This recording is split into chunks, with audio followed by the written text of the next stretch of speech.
আমি একজন নাস্তিক হিসেবে বড় হয়েছি। আমি একটি একাডেমিক মেডিকেল স্কুলে পড়াশোনা করেছি, সফল ছিলাম, ভালো উপার্জন করতাম, জীবন নিয়ে পুরোপুরি সুখী ছিলাম। আমার মেয়ে, যার জন্মের সময় হৃদরোগের সমস্যা ছিল, তার শরীরের নিচের অংশ মৃত্যুবরণ করছিল, কারণ সেই অংশে কোনো অক্সিজেন পাচ্ছিল না। ডাক্তারেরা আমাকে রুম থেকে বের করে দিলেন। আমি সোজা হাসপাতালের প্রার্থনা কক্ষে গেলাম। আমি বললাম, হে স্রষ্টা, যদি আপনি থেকে থাকেন তাহলে আমাকে সাহায্য করুন। আপনি যদি আমার মেয়েকে রক্ষা করেন তাহলে আমি আপনাকে অনুসরণ করব। আমি সকল ধর্ম সম্পর্কে খোঁজ খবর শুরু করলাম। তাও ধর্ম, বৌদ্ধ ধর্ম, হিন্দু ধর্ম। আমার ভাই, সে আমাকে কোরআনের একটি অনুবাদ পাঠিয়েছে। যখন আমি এটা পড়লাম, সাথে সাথেই সব বুঝতে পারলাম। আমি মুসলিম হওয়ার পর আমার স্ত্রী 14 বছরের সংসার ছেড়ে আমাকে তালাক দিল। আমার মা এবং বাবা আমাকে পরিত্যাগ করলেন। আমার ঘর থেকে বের হও, আর কখনো ফিরে আসবে না।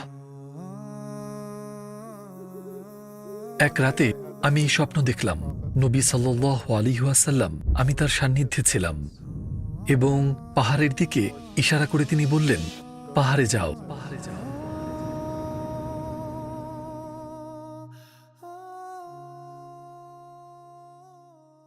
আসসালামু আলাইকুম, ডক্টর লরেন্স ব্রাউন। আমাদের আমন্ত্রণ গ্রহণ করার জন্য আপনাকে অসংখ্য ধন্যবাদ। আপনাকে আমাদের সাথে পেয়ে আমরা খুব খুশি। ওয়ালাইকুম আসসালাম ওয়া রাহমাতুল্লাহি ওয়া বারাকাতুহু।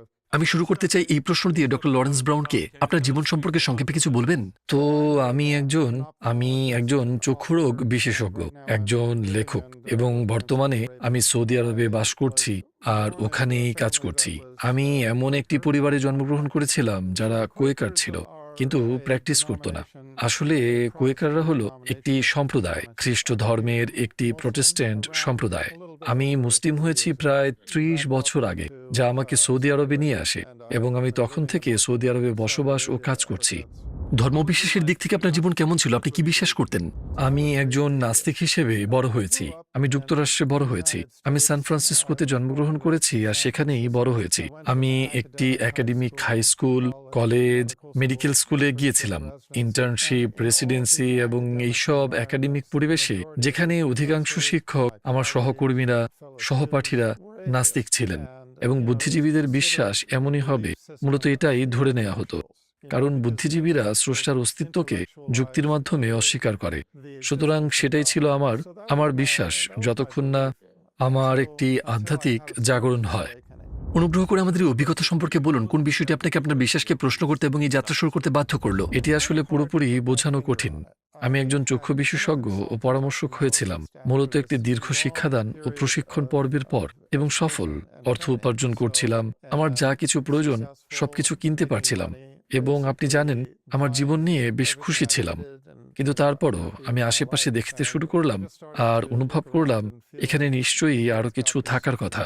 কিন্তু আমার জন্য আসল উপলব্ধি তখন এসেছিল যখন আমার একটি মেয়ে জন্ম নেয়, যে জন্মগতভাবে হৃদযন্ত্রের সমস্যায় আক্রান্ত ছিল। আসলে এটা হৃদযন্ত্রের সমস্যা নয়, বরং সমস্যা ছিল হৃদযন্ত্র থেকে বের হওয়া প্রধান ধমনীতে, যেটাকে বলে এওয়ার্টা বা মহাধমনী। আর জন্মের সময় আমার মেয়ের মহাধমনী সংকীর্ণ ছিল, এবং জন্মের সময় তার শরীরের নির্মাংশ ছিল ধূসর নীল, আমার পরনের সার্জিক্যাল স্ক্রাবের চেয়েও গাঢ় নীল। বুঝলেন? মনে হচ্ছিল তার শরীর যেন মারা যাচ্ছে, কারণ এতে কোনো অক্সিজেন পৌঁছাচ্ছে না। আর অবশ্যই একজন ডাক্তার হিসেবে এমন দৃশ্য দেখা আমার জন্য খুব ভয়ানক ব্যাপার ছিল। এবং যেমন আমি বলেছি, সেই মুহূর্ত পর্যন্ত আমি ছিলাম নাস্তিক। যদিও আমি ধীরে ধীরে একজন স্রষ্টার উপস্থিতি অনুভব করছিলাম। সেই অনুভূতি কেবল স্রষ্টা থেকেই আসতে পারে। আমার সারা জীবন সবকিছুর নিয়ন্ত্রণ আমার হাতে ছিল। জীবনে প্রথমবার আমি এমন এক অবস্থায় ছিলাম যেখানে আমি একেবারেই কিছু নিয়ন্ত্রণ করতে পারছিলাম না। এখানে আমার কিছুই করার ছিল না। আগে আমার যদি টাকার প্রয়োজন হতো, আমি আরো পরিশ্রম করতাম।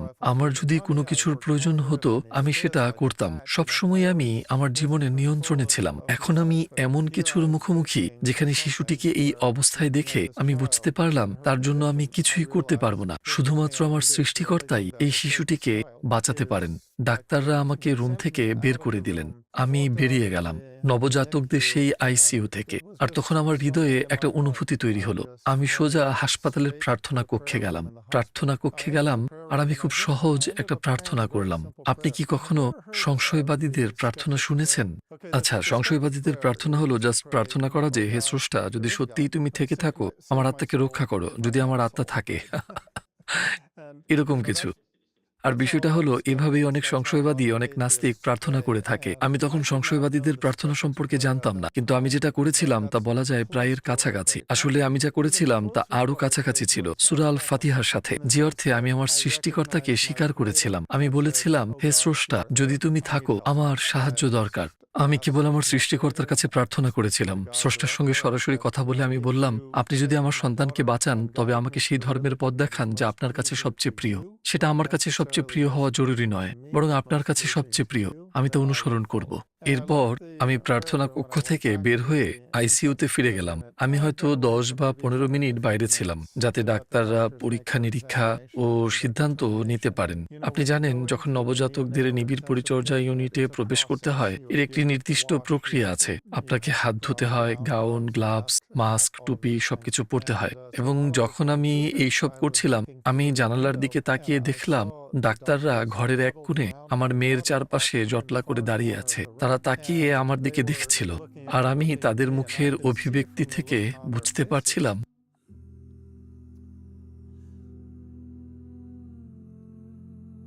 আমি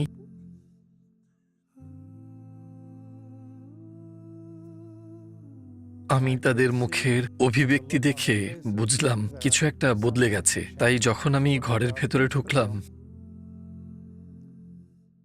আর আসলে বুঝলেন, প্রায় 35-36 বছর হয়ে গেছে। তবুও এই গল্পটা বলতে গেলে আমি ইমোশনাল হয়ে যাই। আমার গলা ভারী হয়ে আসে। তো যখন আমি ডাক্তারদের কাছে গেলাম, পেডিয়াট্রিক কার্ডিওথোরাসিক সার্জন আমার দিকে তাকিয়ে বললেন, ও এখন সুস্থ হয়ে যাবে। আর আমি বুঝতে পারছিলাম যে তারা সবাই এই ব্যাখ্যা মেনে নিচ্ছে।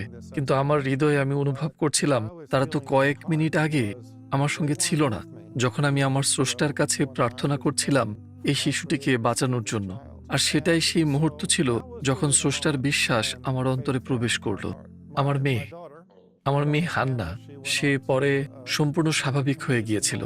তার কোনো ওষুধ লাগেনি, কোনো অস্ত্রোপচার লাগেনি, কোনো ধরনের চিকিৎসা লাগেনি। সে সম্পূর্ণভাবে স্বাভাবিক হয়ে গিয়েছিল। আপনি এটা একটা অলৌকিক ঘটনা বলতে পারেন, অথবা ডাক্তারদের ব্যাখ্যা মেনে নিতে পারেন, কিন্তু আমার জন্য এটা স্পষ্ট হয়েছিল যে আমি আমার স্রষ্টার সাথে ওয়াদা করেছি একটা বিষয়ে। আমি তাকে প্রতিশ্রুতি দিয়েছিলাম, যদি সে আমার সন্তানকে বাঁচায় এবং আমাকে সর্বোত্তম ধর্মের পথে পরিচালনা করে যা তার পছন্দ, তাহলে আমি সেই ধর্ম মেনে চলব। কথা বলা চালিয়ে যেতে হলে এই শ্বাসরুদ্ধকর অনুভূতি আগে কাটিয়ে উঠতে হবে। এরপর যা হলো তা ছিল আমার জন্য 4-5 বছরের একটি ভয়ানক রকমের মানসিক ট্রমা। কারণ আমি প্রতিশ্রুতি দিয়েছিলাম, যদি আল্লাহ আমাকে তার নির্বাচিত ধর্মের পথে পরিচালিত করেন, কিন্তু আমি এটা খুঁজে পাচ্ছিলাম না। আমি সবখানে খোঁজাখুঁজি করেছি, তাওবাদ, বৌদ্ধ ধর্ম, হিন্দু ধর্ম, এবং অবশেষে পশ্চিমারা যা করে আমি তাই করলাম। আমি একটা বাইবেলের ওল্ড টেস্টামেন্ট পড়া শুরু করলাম। যখন আমি ওল্ড টেস্টামেন্ট পড়া শুরু করলাম, আমার সাথে একটা সংযোগ অনুধাবন করতে পারলাম।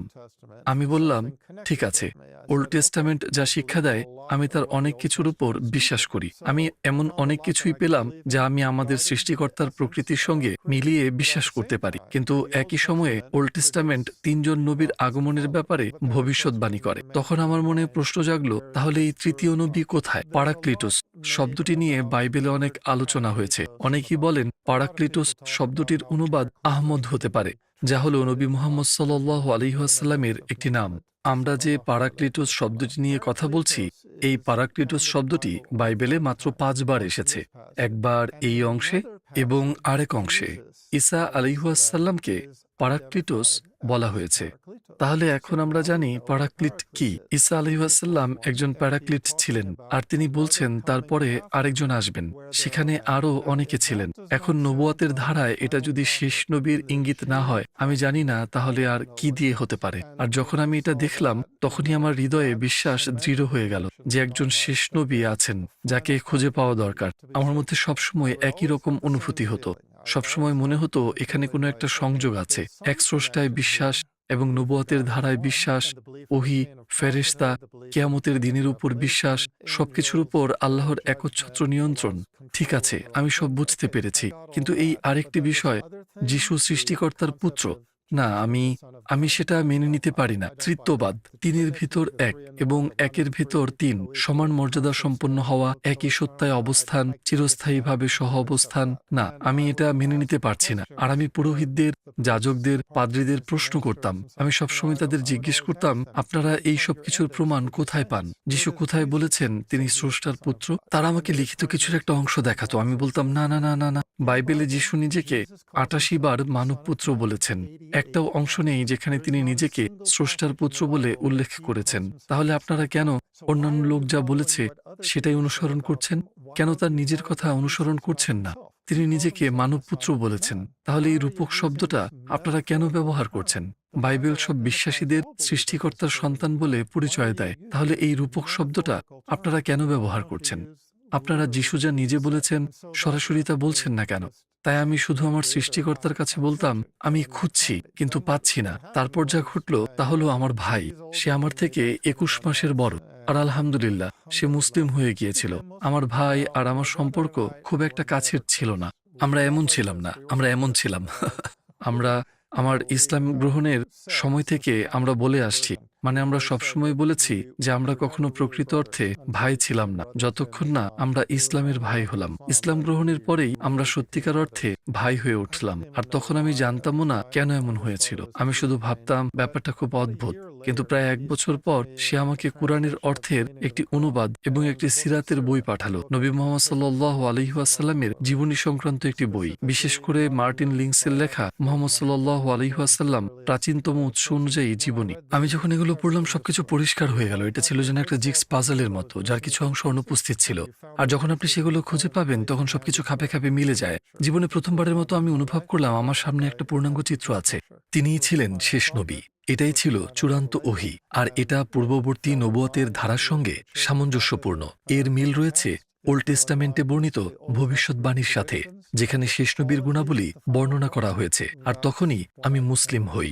আমি মনে করি বিশ্বাস আসে মানুষের অন্তর থেকে এবং চিন্তার মাধ্যমে, মস্তিষ্ক দিয়ে। স্মরণ রাখা দরকার যে আল্লাহ যাকে চান তাকেই হিদায়াত দেন। আর তিনি কিভাবে হিদায়াত দেন? তিনি দেন হৃদয়ের উন্মোচনের মাধ্যমে এবং ওহীর মাধ্যমেও। আর অবশ্যই ওহী একটি বুদ্ধিবৃত্তিক প্রক্রিয়া। ওহী পড়া এবং তার প্রমাণগুলো বোঝা, এই ওহী ও ধর্মকে সত্য প্রমাণ করে। আপনি কি আমাদের বলতে পারেন এই অনুভূতিটা কেমন ছিল? আমার মনে হয় মূল অনুভূতি ছিল শান্তি। পেছনে তাকিয়ে দেখলে বুঝি অনেকেই লক্ষ্য করেছিল যে আমি অনেক বেশি নিরুদ্বেগ ও শান্ত হয়ে গিয়েছিলাম। অন্যান্য অনুভূতিও ছিল। আমি অজু করার কথা মনে করতে পারি, অনুধাবন করতে পারছিলাম সুবহানাল্লাহ। এটা একটা মন প্রশান্তিকর প্রক্রিয়া। এটা আপনার মনের অস্থিরতা কমিয়ে দেয় এবং আপনি যা করছিলেন তা থামিয়ে অজু আপনাকে ভাবতে বাধ্য করে আপনি এটা কেন করছেন। এবং নামাজের পূর্বে এই অজু হচ্ছে আপনার আত্মশুদ্ধির জন্য উৎসর্গ করার প্রক্রিয়া। আর এই পুরো প্রক্রিয়াটা প্রচণ্ড রকমের প্রশান্তিদায়ক। আপনার ইসলাম গ্রহণের পর আপনার আশেপাশের মানুষ ও আপনার পরিবার কেমন প্রতিক্রিয়া দেখিয়েছিল? আমি মুসলিম হওয়ার পর আমার স্ত্রী ১৪ বছরের সংসার ছেড়ে আমাকে তালাক দিল। আমি আমার স্ত্রীকে হারাই, আমার সন্তানদেরও হারাই। কারণ আমি মুসলিম হওয়ায় আদালত সন্তানদেরকে আমার স্ত্রীর কাছে দিয়ে দেয়। আদালত তার পক্ষেই রায় দেয়, তারা তাকেই অভিভাবকত্ব দেয়। পুরো প্রক্রিয়াটা স্পষ্টভাবে আমার বিপক্ষে ছিল। কারণ যেমন ধরুন, যখন আমার প্রাক্তন স্ত্রী আদালতে গিয়ে ডিভোর্সের আবেদন করলেন, বিচারক শুধু বিচ্ছেদের কার্যক্রম শুরুই করেননি, তার পাশাপাশি আমার বিরুদ্ধে নিষেধাজ্ঞাও আরোপ করেন। যেমন আমি বাড়ির 100 ফুটের মধ্যে যেতে পারবো না, মানে আমার নিজের বাড়ির 100 ফুট, স্ত্রীর 100 ফুট এবং নিজের সন্তানদের 100 ফুটের মধ্যে যাওয়া নিষেধাজ্ঞা ছিল, এবং এরকম আরো অনেক কিছু। এই আদেশ দেওয়ার আগে বিচারক আমার স্ত্রীর কাছে জিজ্ঞেস করেছিলেন, আপনি কি মানুষটিকে বিপজ্জনক মনে করেন? সে বলল না। তিনি জিজ্ঞেস করেন, তিনি কি কখনো আপনার উপর হাত তুলেছিলেন? সে বলল না। তিনি আরো জিজ্ঞেস করেন, সে কি কখনো আপনাকে গালাগালি করেছে? সে বলল না। আপনি আজও আমার প্রাক্তন স্ত্রীর কাছে জানতে পারেন, সেই কথাগুলোর সত্যতার প্রমাণ দিবে। তারপর বিচারক তাকে জিজ্ঞেস করলেন, আপনি তাহলে ডিভোর্স চাইছেন কেন? সে শুধু বলেছিল, আমি শুধু সম্পর্ক থেকে বের হতে চাই, আমরা দুজন ভিন্ন পথে যাচ্ছি, সে মুসলিম হয়ে গেছে আর আমি খ্রিস্টান, এরকম আরো কিছু। আর বিচারক তখনই আমার উপর এই নিষেধাজ্ঞা আরোপ করলেন, শুধুমাত্র এই কারণে যে আমি মুসলিম। আমার দৃষ্টিভঙ্গি অনুযায়ী তাদের কথোপকথনের ভিত্তিতে যা আমার প্রাক্তন স্ত্রী আর বিচারকের মধ্যে হয়েছিল, এটাই আমার বিশ্লেষণ, এটা আমার নিজের ব্যাখ্যা। এর ফলে আমি এমন এক সময়ের মধ্য দিয়ে গেছি যখন আমি আমার সন্তানদের একবারের জন্য দেখতে পারিনি। সম্পূর্ণ পরিস্থিতি বোঝাতে গেলে কতটা অপমানজনক ছিল এই প্রক্রিয়াটি, আদালত এমন নিয়ম করল যে আমার সন্তানদের দেখতে চাইলে আমাকে একজন দেহরক্ষী ভাড়া করতে হতো, যেন সে আমার সন্তানদের আমার থেকে রক্ষা করতে পারে। এইভাবে একজন পিতাকে অপমানিত করা হয় এমন পরিস্থিতিতে। যদিও আমার বিরুদ্ধে কোনো গালাগালির ইতিহাস ছিল না, কোনো শারীরিক নির্যাতনের রেকর্ড ছিল না, কিছুই না, কোনো হুমকিমূলক আচরণের রেকর্ড ছিল না। আমার স্ত্রী শুধু এই সিদ্ধান্তে সায় দিয়েছিল। আপনি তাকে তার কারণ জিজ্ঞেস করতে পারেন, কিন্তু এই প্রক্রিয়াটা ছিল অত্যন্ত অপমানজনক। তো যাই হোক, আমি আর কি কি হারিয়েছি বলছি। বাড়ি, স্ত্রী, সন্তান, গাড়ি, সম্পত্তি, সবকিছুই। মানে শুধু বাড়ির ভেতরেই দেয়ালে ছিল প্রায় $2.5 লক্ষ শিল্পকর্ম, শুধুমাত্র দেয়ালের শিল্পকর্ম। আমি সবই হারাই। ডিভোর্সের পর আমি যেটুকু পেলাম তা ছিল আমার SUV, $5,000, ব্যাস এটাই। এর পাশাপাশি আমি অনেক বন্ধু হারিয়েছি। আমার মা বাবা আমাকে পরিত্যাগ করেছিলেন। তারা আমাকে একটি চিঠি পাঠিয়েছিলেন, বুঝলেন, বাড়িতে আসবে না, কল করবে না, কোনো চিঠিও না, আমরা তোমার সঙ্গে আর কোনো যোগাযোগ চাই না, তোমাকে উইল থেকেও বাদ দেওয়া হয়েছে, ইত্যাদি ইত্যাদি। এইভাবেই সম্পর্কের ইতি টেনেছিলেন। এই গল্পটার ভালো দিক হলো, অনেক বছর পর আমরা আবার যোগাযোগ করতে পেরেছিলাম। তাদের বয়স কিছুটা বাড়লে আমাদের সম্পর্কটা কিছুটা ভালো হয়, আর তা এমন একটা পর্যায়ে পৌঁছেছিল যেখানে দুজনেই ব্যক্তিগতভাবে মারা যাওয়ার আগে শাহাদা পাঠ করেছিলেন। দুজনেই আলাদাভাবে শাহাদা নিয়েছিলেন, এবং আমি আল্লাহর কাছে আশা রাখি যে তিনি তাদেরকে কবুল করবেন। আমরা শুনেছি আপনি মদিনায় থাকেন, আমাদের নবী মুহাম্মদ সাল্লাল্লাহু আলাইহি ওয়াসাল্লামের শহর। আমি জানতে চাই, নবী সাল্লাল্লাহু আলাইহি ওয়াসাল্লামের চরিত্রের কোন দিকটা আপনাকে সবচেয়ে বেশি প্রভাবিত করেছে? আমি মনে করি এটা তার চরিত্রের দৃঢ়তা এবং বার্তার সত্যতার সবচেয়ে গুরুত্বপূর্ণ সাক্ষ্যগুলোর একটি। তার চরিত্রের শক্তিমত্তা এবং বার্তার সত্যতা এর মাধ্যমে বোঝা যায়। যারা নবী সাল্লাল্লাহু আলাইহি ওয়াসাল্লামকে অবমাননা করে বলেন যে তিনি কেবল ধন সম্পদ, নারী বা নেতৃত্ব কিংবা রাজত্ব চাইতেন, তারা একটি বিষয়ের জবাব দিতে পারে না। যদি তিনি ইসলাম ত্যাগ করতে রাজি হতেন, তাহলে কুরাইশরা তাকে তাদের মধ্যে সবচেয়ে ধনী ব্যক্তি বানাতে চেয়েছিল, তাকে রাজা বানাতে চেয়েছিল, আর তিনি ইসলামের কোনো সীমাবদ্ধতা ছাড়াই যত ইচ্ছা স্ত্রী গ্রহণ করতে পারতেন। তিনি পৃথিবীর সবচেয়ে সুন্দর নারীদের নিয়ে সবচেয়ে বড় হেরেম পেতে পারতেন, এমন আরো অনেক কিছু। তিনি যদি শুধু ইসলাম প্রচার না চালিয়ে বন্ধ করে দিতেন, তাহলেই পেতে পারতেন সবকিছু। তার সামনের পথ ছিল কষ্ট আর দুঃখের পথ, কিন্তু সেই পথের জন্যই তিনি নিজেকে উৎসর্গ করেছিলেন। আসলে এটা এমন একজনের উদাহরণ যিনি ওহীর সত্যতায় বিশ্বাসী ছিলেন এবং তার সৃষ্টিকর্তার খিদমতে নিজেকে নিবেদিত করেছিলেন। আমার কাছে বিষয়টি অত্যন্ত হৃদয়গ্রাহী। এটি এমন কিছু যা কোনো মানুষ কখনো অর্জন করতে পারবে না। আপনি কি কখনো নবী সাল্লাল্লাহু আলাইহি ওয়াসাল্লামকে স্বপ্নে দেখেছেন? আপনি তো আমাকে একেবারে কোণঠাসা করে ফেলছেন। জি, আলহামদুলিল্লাহ, আমি দেখেছি। এক রাতে আমি একটি স্বপ্ন দেখলাম।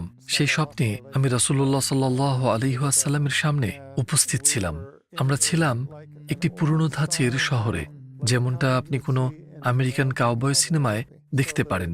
তখন নবীজি সাল্লাল্লাহু আলাইহি ওয়াসাল্লাম পাহাড়ের দিকে ইঙ্গিত করে বললেন, পাহাড়ের দিকে যাও। আমি পাহাড়গুলোর দিকে তাকালাম, আর সেগুলো আমার কাছে অদ্ভুত লাগছিল। আমি এর আগে এমন পাহাড় কখনো দেখিনি। তিনি বললেন, পাহাড়ের মানুষের কাছে যাও, কারণ সেখানে জিহাদ রয়েছে। আমরা সবাই জানি জিহাদ মানেই যুদ্ধ নয়, এর মানে হতে পারে আত্মিক বা নৈতিক সংগ্রামও। আমার মনে আছে আমি নবীজিকে বললাম, ঠিক আছে, কিন্তু আমাদের সময় তো আপনার সময়ের মতো নয়। এই সময় যদি আমার কিছু হয়ে যায় তাহলে আমার স্ত্রী ও সন্তানের দেখাশোনা করবে কে? নবী সাল্লাল্লাহু আলাইহি ওয়াসাল্লাম বললেন, আমি তোমার স্ত্রী ও সন্তানের দেখাশোনা করব। তারপর দৃশ্যটা একদম সিনেমার মতো বদলে গেল। আমরা হঠাৎ করে একটি কাঠের ঘরের ভেতরে চলে গেলাম। সেটা ছিল একটা সাধারণ দোকানের মতো। কাউন্টারে ছিল বড় বড় কাচের পাত্র, যেগুলো ভর্তি ছিল টফি ক্যান্ডিতে। তিনি একটি বড় কাচের পাত্র তুললেন, এমন সাইজের, যেটা পূর্ণ ছিল গোল গোল ক্যান্ডিতে, আর সেটা আমার ডান হাতে দিলেন। তারপর আরেকটা বড় কাচের পাত্র তুললেন, যেটা গাম বলে ভর্তি ছিল, এবং সেটা আমার আরেক হাতে দিলেন, আর বললেন, এইগুলো পাহাড়ের মানুষদের কাছে নিয়ে যাও। এটা ছিল সেই স্বপ্ন। সম্ভবত সেটা 1999 সালের ঘটনা। তারপর আমি সিদ্ধান্ত নিলাম মদিনায় যাওয়ার। সৌদি আরবে আমার একটি চাকরির প্রস্তাব ছিল। আমি সেই প্রস্তাবে রাজি হয়ে 2 বছরের চুক্তিতে সৌদি আরব চলে এলাম। আলহামদুলিল্লাহ, সবকিছুই ভালোভাবে হয়েছে। এখন 26 বছর পেরিয়ে গেছে, আমি এখনো মদিনায় আছি, আলহামদুলিল্লাহ। কিন্তু সেই স্বপ্ন নিয়ে একটা বিষয় ছিল। একদিন আমি আমার ব্যালকনিতে দাঁড়িয়েছিলাম আর উহুদ পাহাড়ের দিকে তাকাচ্ছিলাম। এর আগে আমি এই পাহাড় বহুবার দেখেছি, কিন্তু সেদিন কোনো এক অদ্ভুত কারণে সে সময় সূর্যের অবস্থান, পাহাড়ের উপর আলোর আভা, সবকিছু এত নিখুঁত ছিল যে প্রথমবার আমি অনুধাবন করলাম, সুবহানাল্লাহ, এটাই সেই পাহাড় যেটা আমি স্বপ্নে দেখেছিলাম। তার মানে সেই পাহাড়ের মানুষ আসলে মদিনার মানুষ। আর এটাই আমার জিহাদ, আমার সংগ্রাম।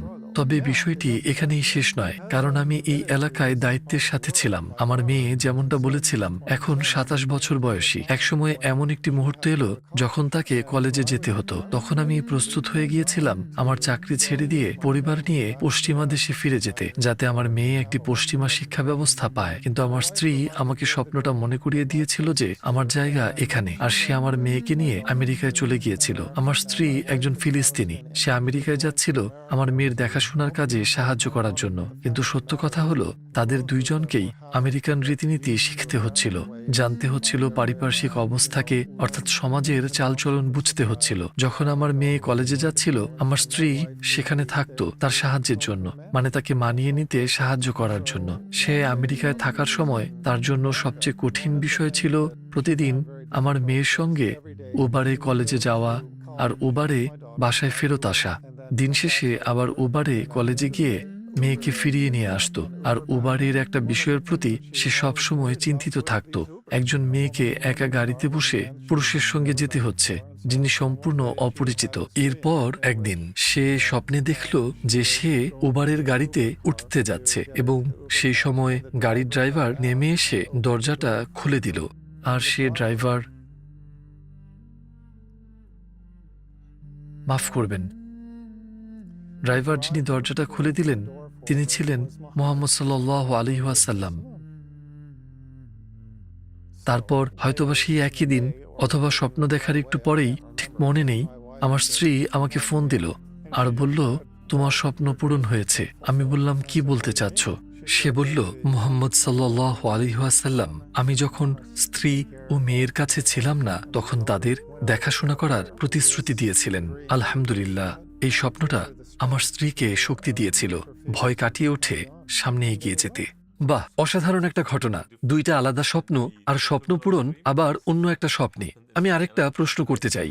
আপনি হয়তো জানেন আমি নিজেও ডাক্তার, কিন্তু আমি জেনারেল প্র্যাকটিশনার। আপনার পেশা অনুযায়ী মানুষের শরীরের সবচেয়ে আশ্চর্য জিনিস কোনটি, যা দেখে আপনি বলেন আল্লাহর বাকি সব সৃষ্টির মতো এটিও আল্লাহর অসাধারণ সৃষ্টি? মানবদেহের, বিশেষ করে চোখের কোন বিষয়টি আপনাকে অবাক করে? আমি মুসলিম হওয়ার আগে যে বিষয়গুলো আমার এই আধ্যাত্মিক যাত্রা শুরুর কারণ ছিল, তার একটি আমার কয়েকজন মানুষের সাথে দেখা হয়েছিল যারা মৃত্যুকে খুব কাছ থেকে দেখেছিলেন। মৃত্যুর প্রায় কাছাকাছি চলে যাওয়া মানুষদের অভিজ্ঞতা হলো তারা তাদের শরীর থেকে বের হয়ে যায় এবং নিজেদের শরীরকে উপর থেকে দেখতে পায়। এরপর তারা আরো উপরে ওঠে এবং নিচের পুরো দৃশ্যপটটা দেখে, খুব সূক্ষ্মভাবে সবকিছু বুঝতে পারে, মানুষদের কথাও শুনতে পারে, তারা কি করছে তা দেখতে পারে। এমনকি তারা যারা অনেক দূরে ছিলেন, যেমন একজন নারী যিনি মৃত্যুর কাছাকাছি এক অভিজ্ঞতার মধ্যে দিয়ে গিয়েছিলেন। তিনি একজন পথচারী ছিলেন আর একটি গাড়ির ধাক্কায় মারাত্মক আহত হন, এবং ধাক্কাটি এতটাই শক্তিশালী ছিল যে তার বুক ফেটে যায়, তার ফুসফুস এবং হার্ট দেখা যাচ্ছিল। প্যারামেডিকরা ঘটনাস্থলেই তাকে মৃত ঘোষণা করেছিলেন, তবুও তিনি বেঁচে যান। সেই মহিলা বর্ণনা করেছিল যে তিনি মেঘের উচ্চতায় উঠে গিয়েছিলেন, কিন্তু একই সময়ে তিনি এত দূর থেকেই সবকিছু স্পষ্ট দেখতে পাচ্ছিলেন, এবং তার শরীরে কি করা হচ্ছিল তা তিনি শুনতেও পাচ্ছিলেন। এমনকি তিনি বেশ দূরের লোকজনকেও দেখতে ও শুনতে পাচ্ছিলেন। যারা তার এই দুর্ঘটনাটি দেখেছেন তারা কি বলা বলি করছিলেন সবই। একজন ডাক্তার হিসেবে আমি এর কোনো ব্যাখ্যা দিতে না পারলেও আমি এগুলো নিয়ে বেশ আগ্রহী হয়ে উঠি। সেই সময় লন্ডনে একটি সংস্থা ছিল যারা প্রায় 2000টি মৃত্যুর কাছাকাছি অভিজ্ঞতা ও দেহত্যাগ অভিজ্ঞতা সংগ্রহ করেছিল। এসব অভিজ্ঞতা থেকেই আমি একটি আধ্যাত্মিক যাত্রায় আগ্রহী হই, কারণ এতে বোঝা যাচ্ছিল আমাদের দেহে শুধু বস্তু নয়, এর বাহিরেও কিছু রয়েছে, আর তা হলো আত্মা। কিছু মানুষ বিষয়টি অনুধাবন করবে, আবার কিছু মানুষ অনুধাবন করতে পারবে না। কিন্তু মোটামুটি আমি বলবো আপনার প্রশ্নের উত্তর হবে আমাদের শরীরের সবচেয়ে অলৌকিক, বিস্ময়কর আর সুন্দর জিনিস হলো আমাদের রূহ বা আত্মা। আর আরেকটি বিষয় যদি বলি সেটা হলো জীবন। আমাদের এই জীবন শুধু আমাদের মধ্যে সবচেয়ে সুন্দর বিষয় নয়, বরং এটি নাস্তিকতার প্রতিও একটি প্রত্যুত্তর। কারণ নাস্তিকতার বিষয়টি বিগ ব্যাং তত্ত্বের মাধ্যমে, প্রাকৃতিক বিবর্তনবাদের মাধ্যমে আংশিকভাবে ব্যাখ্যা করতে পারলেও সম্পূর্ণভাবে ব্যাখ্যা করতে পারে না। কিভাবে আমরা এই পৃথিবীতে এসেছি আমি পরে সে বিষয়ে বিস্তারিত বলতে পারি। আর তারা একটি প্রশ্নের উত্তর দিতে পারে না, জীবনের উৎপত্তি কোথা থেকে হলো, মানে কিভাবে এটা শুরু হলো, আর যা সেই প্রাথমিক কোষ বা প্রাথমিক জীবকে যেখান থেকে বিবর্তন শুরু হয়েছে বলে ধরা হয়, কেই বা জীবিত করলো। আল্লাহ আমাদেরকে জীবন অস্তিত্ব দিয়েই চ্যালেঞ্জ করেন, অর্থাৎ যেন তিনি অবিশ্বাসীদের প্রতি চ্যালেঞ্জ দিয়ে বলেছেন, একটি মৃতদেহ নাও আর তাকে আবার জীবিত করো, তার মধ্যে রূহ ফিরিয়ে দাও। আর মানুষ চেষ্টাও করেছে, যেমন ফ্রাঙ্কেনস্টাইনের গল্পের মতো কাজ করেছে। তারা মৃত প্রাণীদের বিভিন্ন অংশ জোড়া লাগিয়ে জীবিত করার চেষ্টা করেছে, কিন্তু তারা কখনোই সফল হয়নি। আমি শুনেছি রাশিয়াতেও, যদিও নিশ্চিত না এটা সত্য কিনা, তারা মানুষের সাথেও এমন চেষ্টা করেছিল, কিন্তু সফল হয়নি, তারা জীবিত করতে পারেনি। তাহলে আবার বলি, জীবন কোথা থেকে আসে?